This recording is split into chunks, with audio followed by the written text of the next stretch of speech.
Again, I just want to thank you for coming on to Between the Chalk Lines podcast, all baseball talk all the time.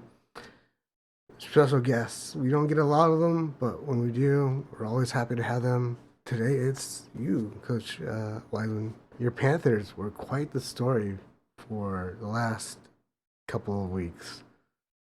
It's been called, a Cinderella story, a comeback story. I don't like the term Cinderella story because you've been quite successful in your tenure Right. with the Panthers.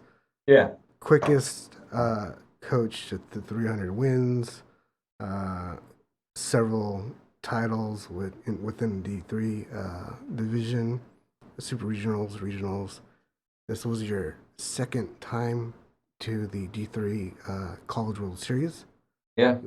Just a few years ago in 2019. I wanted to ask right off the bat, what was different besides the fact that the school was closing, obviously, that was a big Yeah. factor this year, between those two teams, 2019, 2024. Actually, really similar. When you looked at the both of those teams, neither of those two teams would I say were my most talented teams, and both of them had a little bit of adversity throughout the year. Throw the school thing out from this year, but uh, that 2019 team was 18-10, which for us here is kind of below average where we normally are. They had lost two conference series in a row, which we had never done up to that point, Hmm. and then made an unbelievable run, a lot like this year's team. It ended up being a number one seed and hosting a regional and hosting a super regional, and making it to the World Series, and finishing up 41-15. So I think that's 25-5 after that 18-10 start. And this year's team was really similar. Obviously, the start of our season, we still didn't know if school was going to stay open or closed. So that was probably hanging over their head a little bit. Hmm. Um, but we were 13-10. We certainly have never been in that position in all my years here. We were 4-5 in conference. That had never happened. We were in sixth place after 3 weeks. That had never happened. And just kind of sat the team down and said, that's okay. This will turn, and you'll just get to be the first team that's ever had to come from behind to win a conference championship.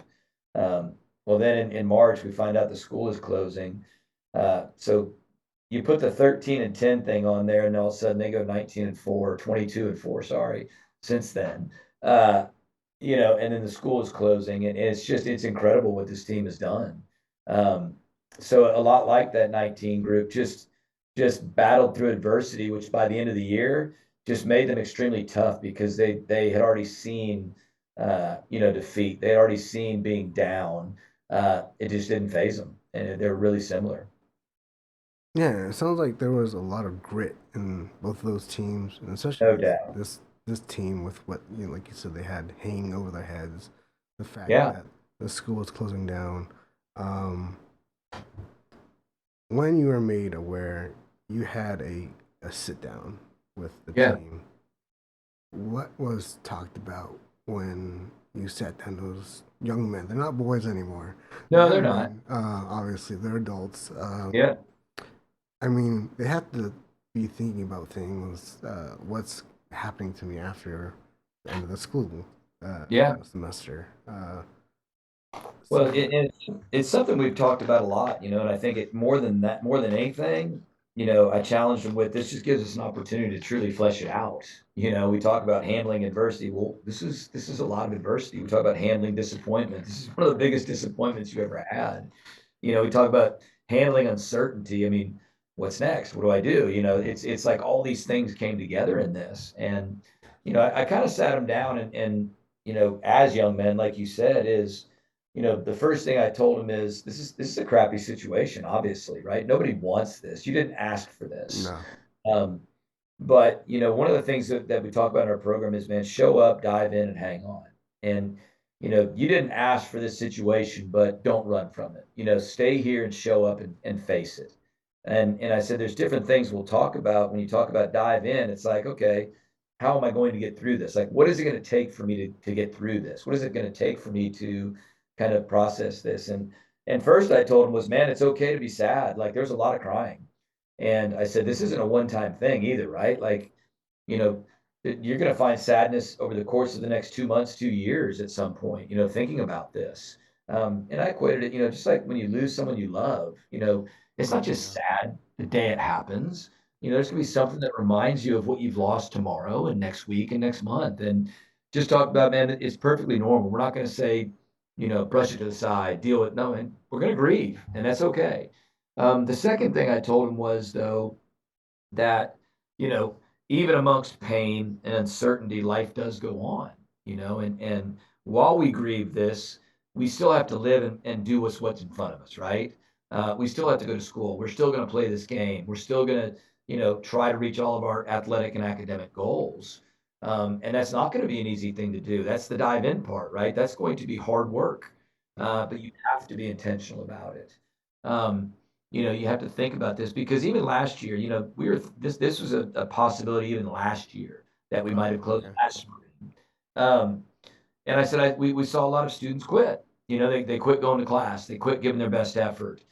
You saw a lot of professors just quit. They canceled class a month early. They, said, oh, no finals this year. Like, they sorry, but people quit. I said, we are not going to quit. And the final message was to finish strong, right? So, Yeah. one of the things we've always, one of the reasons why we've been so successful here is, we've got a pretty good culture, and it's like, okay, something's been passed down to these guys, right? They see the way that we work, they see the way that we stay poised, they see the way we compete, and their job is to pass it on to the next guy that wears their number and plays their position and going to sit in their locker. But I just told him, man, it's sad, but you got nobody to pass it to now. So now it changes. Now your job is to finish, right? And I told him on that day, it's kind of funny because, it's March 27th, uh, a full 2 months, before we even go to the World Series. And I said, this doesn't mean we get back to the World Series and win a national championship. That's not what I'm saying. Hmm. It's do things the way they need to be done, finish strong, play hard, show up, don't quit, don't run from it, just give it your best. And that's going to honor everybody that's been before you. And that's all I ask. And they did that, man. And it was awesome. They finished strong. It's like, I said, man, if you're working at a grocery store, you got to stock the shelves, you got to sweep the floor, you got to take out the trash, you get ready for the next day. And, we're going to do that. We're going to take care of the little things. We're going to take care of the locker room just like we always have. We're going to go to class, we're going to bust our butts. And they did it. And it was awesome. And we had so much support from our alums. A few of them came and talked to him personally. A bunch of them sent videos. I would share messages. And it was pretty cool to see, we had 60 alums come our last home regular season game, another 40 come for the playoffs. Okay. Uh, and all of them even told the guys like, job well done, right? And it was pretty cool. And actually, speaking of alumni, I had out on Reddit, Facebook, and Twitter, or not X, but yeah, Twitter. Yeah. Questions for you. Yeah. What would they would like to ask? And the biggest thing that came back from the community was just thanking him and thank Jan for what he's done over the last 17 or so years now Yeah. at BSC, because it does seem like there is a lot of love there and a lot of just togetherness within the Yeah. community. And I I watched the Super Regionals. I watched all four of the games for College World Series, and there was definitely a lot of community.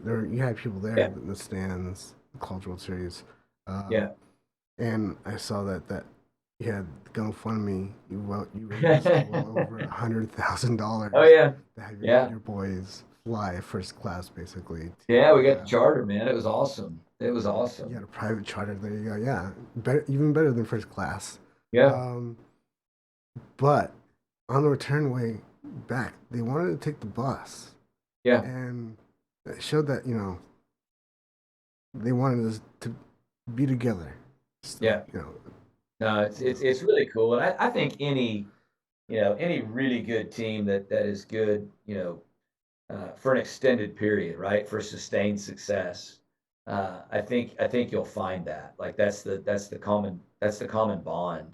Um, and I think one reason this story, really, really took off, Randy, was I think it was really refreshing for people to see that and be reminded of that because I think that's what so many of us are missing in sports today, and it's just the way it is. There's nothing, with the portal and the NIL and all this. There's a lot of me, and Definitely. teams are different every year. I'm a University of Kentucky grad, and it's frustrating to watch basketball because when I was in school, there it was the untouchables. It was this tightly knit band of players that put Kentucky basketball back on the map after probation with Coach Pitino.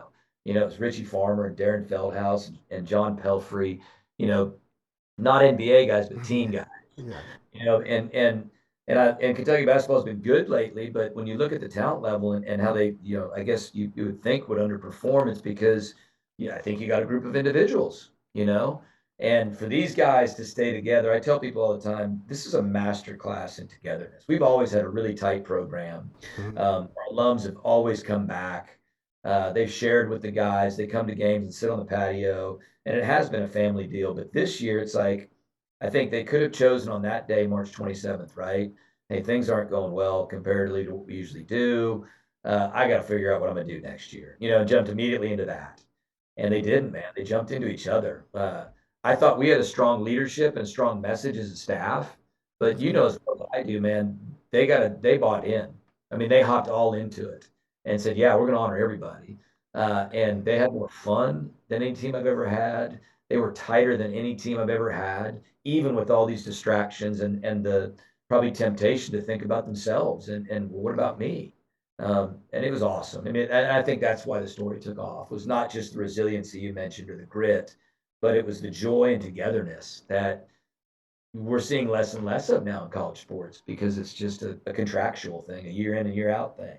Yeah, I agree. I mean, I've covered NIL myself, and it is a huge thing when going to, Yeah. professional sports. That's hopefully, the next step for some of these young men, possibly, whether it be Major League Baseball draft that's in July, or be independent league, Major League Baseball, or just some sort of other um, thing that they take on in life, Yeah. coaching. You said that these young men they had to look out for themselves. What's happening next year?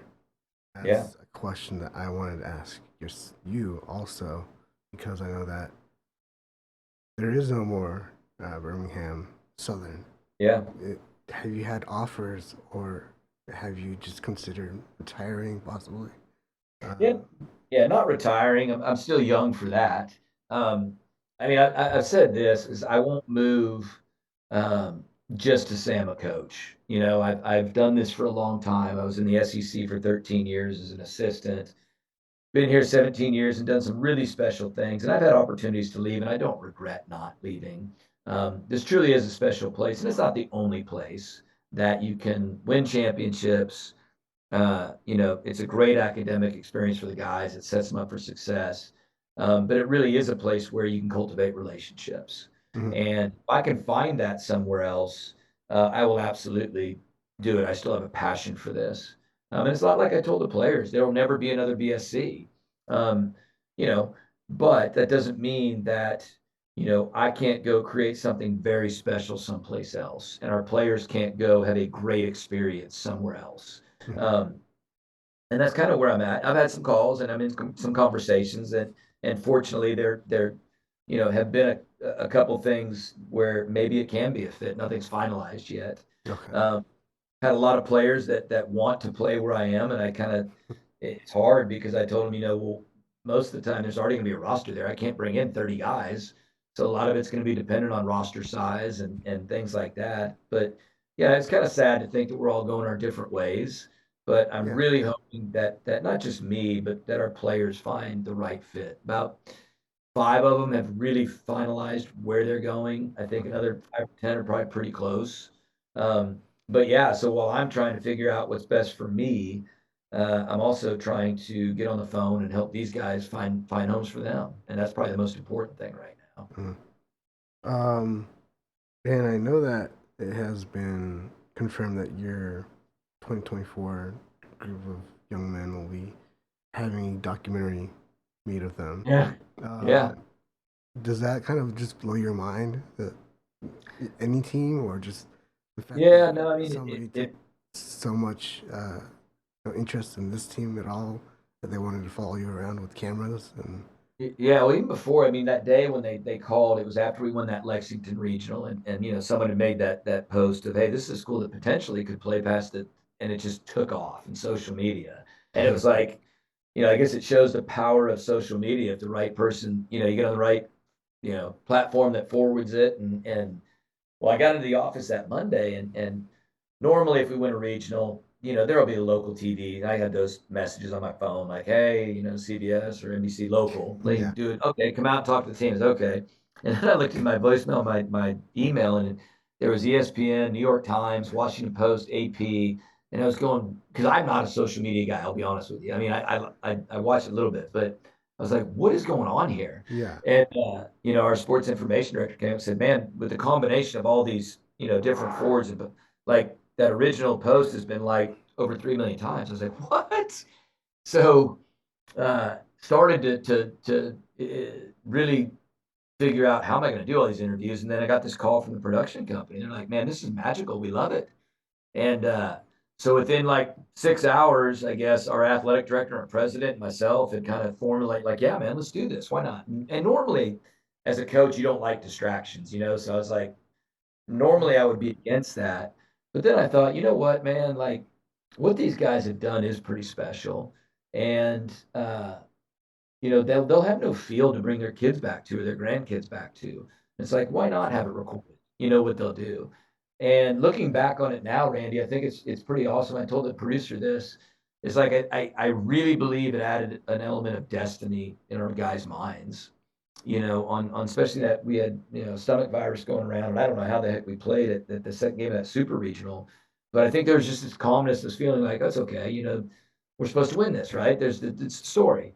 But it's been awesome. And for our guys, I think every time they got interviewed for that documentary, it just strengthened them because they had to talk about all they've been through, right? And it made they realize, oh yeah, we are strong. We do have some grit.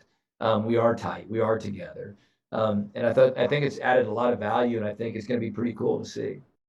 And I hope to see that myself when it comes out. And Yeah, I was thinking about the question when I was trying to write it. You know, like you brought up a great point. There will not be a field for your yeah. your students to show their kids or grandkids when it comes out.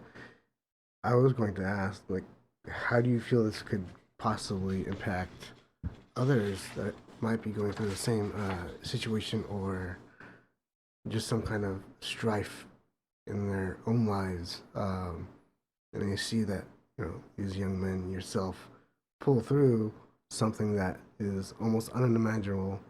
Yeah. When do you ever see a school go under or a program go under? It's it's happened before, but very rarely. And Yeah. the impact that BSC and yourself will have on generations to come. Have you even fathomed that thought or thought Yeah, about it? I think one of the most humbling things has been, like as coaches, we look, when you're talking about different things, when you talk about grit, you talk about, getting through adversity, talking about, like we talked about, not letting it affect where you are. But we we we we pull on stories, right? Like you pull on uh, the U.S. hockey team in 1980, right? Of True. of of, Yeah. of how just an example of togetherness and hard work can beat this. I often talk about MMA fighters, and the mentality Hmm. of they're about to step into the ring knowing, not wondering, knowing that they're just going to experience a lot of pain, and they're going to have no time to run away, right? They're going to have no time to panic. It's just they're just going to have to keep going forward. Um, or stories of a boxer that's just been getting pummeled and somehow finds a way to come back and win. But just the humbling of knowing that at some point someone might bring this up, Hmm. and go, hey, we're sitting in the middle of this, like you talk about adversity, and this is a master class on togetherness and all that, but the fact that some people might use this as an example is extremely humbling, man. But yeah, I think it's good, and I think that's why the documentary can be good, because anytime, we highlight how we can overcome adversity. Like for a lot of people, it was help with our guys that I could show them, like, man, you all thought it was the end of the world with COVID, right? That rocked your world, and that was Yeah. the most devastating thing. And I said, look, now 4 years later, like, you're okay, right? And now you've been through this, and you realize, not now, but you'll realize that a year or two from now, like, you'll be okay. But yeah, the fact that someone can use that story and draw upon it and see what getting to the other side can look like in a positive way, I think is a good thing. It is. It is. And I wanted to ask. I don't know if this is something that's been answered before, but are the seniors that were on your team going to be walking if they finish their degrees at the school? Will they have a grad ceremony or not? Yeah, they did before we left for the super regional. So that Okay. that week was graduation week, and it's kind of a in our program, it's kind of always been a badge of honor if you miss graduation because that means you're still playing in the super regionals.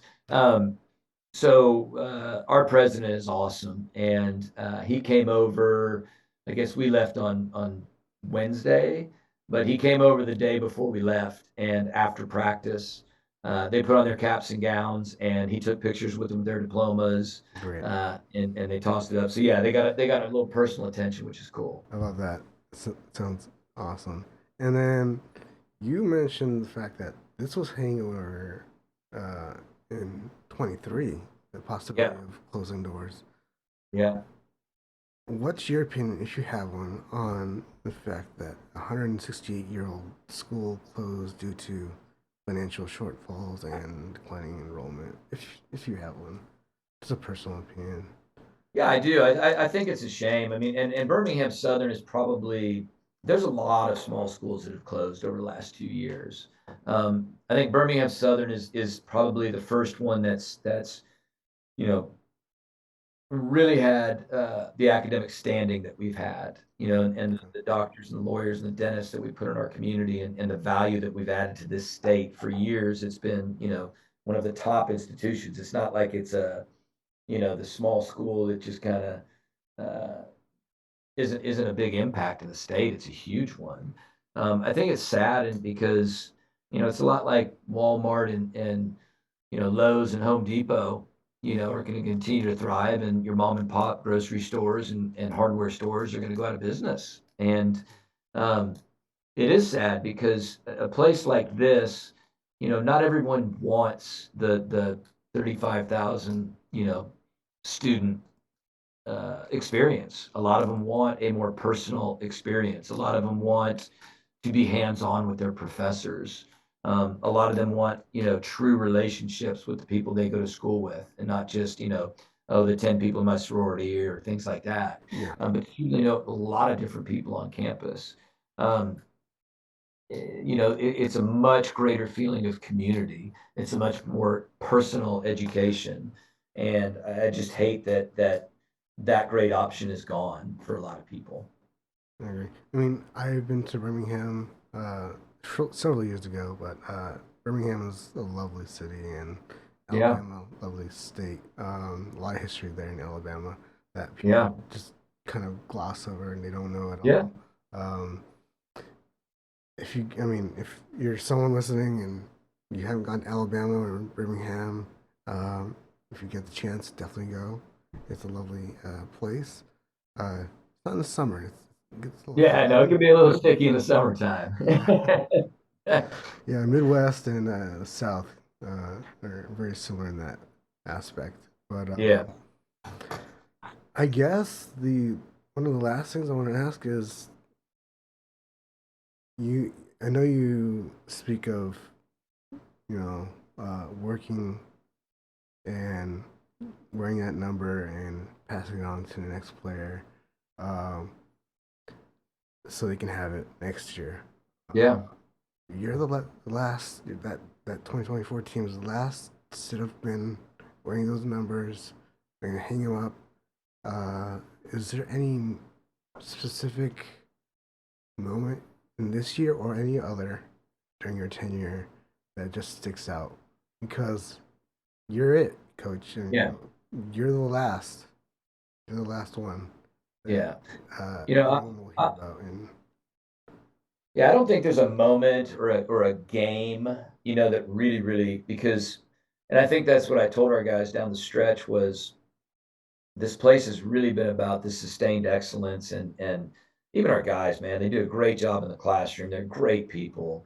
Um, but that's a big piece of it was just it's been more about the day to day, and the consistency and trying to be as good as we can be has been fun. But I did tell this team, I mean, I didn't cry any tears of sadness that it was over at the World Series because I was so happy with what they had done. That, if you think about it, the last week of the college closed while we were in the World Series.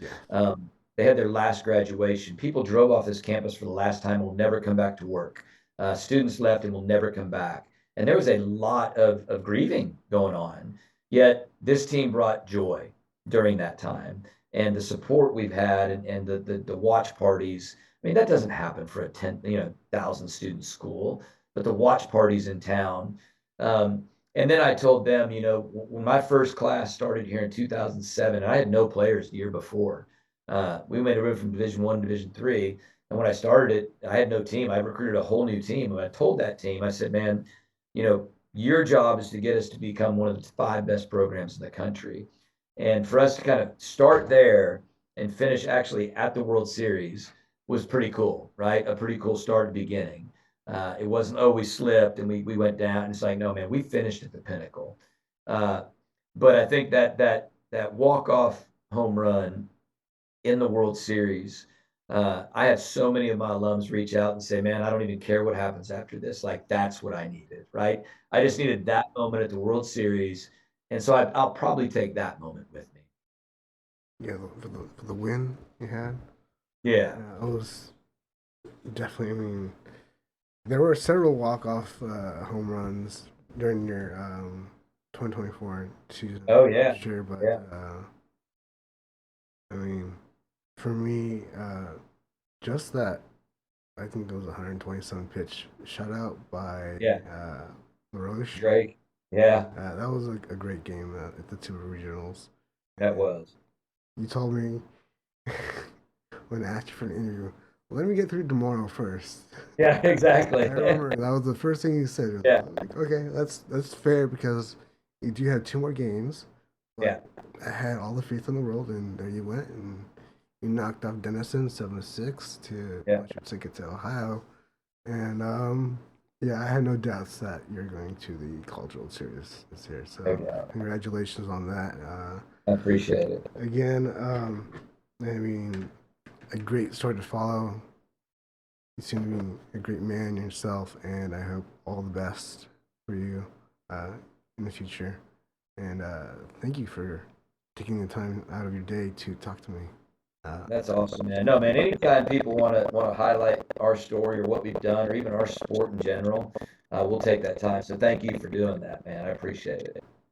Definitely, definitely. This is, I'll sign off. Randy Nunez, your host of Between the Chalk Lines, where it's all baseball, all time, with Jan Weisberg, uh, last head coach at Birmingham-Southern College for baseball.